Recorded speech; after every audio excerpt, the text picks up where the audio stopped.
Kinachoingia ndani yako kinakupa afya rohoni na mwilini.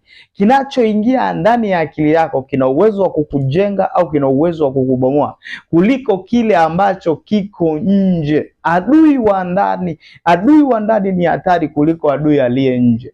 Ogopa sana ukawa na adui, lakini huyo adui akawa ni adui wa ndani. Sasa kuna watu ndani yao amekaa shetani, ndani yao wanashauriwa na shetani, ndani yao mawazo wanayopata, fikra walizonazo zote ni ushetani.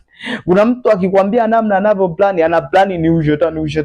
Kuna mtu akikueleza mipango yake, akikueleza tu kakaa naye, unaona kabisa hii ni devil ana operate kwenye hili eneo.